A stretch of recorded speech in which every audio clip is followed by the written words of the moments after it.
Welcome to Samba Samba. Enjoy the video. You start by reading mood and purpose. That decides your approach. If the other person is angry, aim to de-escalate. If they're rude, aim to set a boundary. Once decided, pick one clear opening line you can say calmly. For example, "I hear you, but that's not okay." Use a steady voice and controlled breathing so your words land. This first move signals control and gives you time to structure the rest of your response without reacting emotionally. Now build the body of your comeback. State observable behavior, explain its impact, and name what you want instead. For example, say, "When you interrupt, I lose my place. Please let me finish." Keep sentences short and factual. This prevents escalation and keeps the listener focused on facts rather than feelings.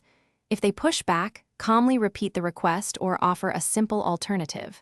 This structure, behavior, impact, request makes your finish by stating the next step, either a cooperative plan or your boundary. Say, "If that's okay, we can continue, otherwise I will step away." If they escalate, mirror calmness and use short silence. Silence often breaks tension and forces reflection. If things go wrong, troubleshoot by practicing lines ahead of time, lowering your volume to calm the exchange, or physically stepping away to preserve safety. Remember that ending with clarity protects you and reinforces that back-talking can be constructive rather than combative. Thanks for watching. Consider subscribing if we helped you.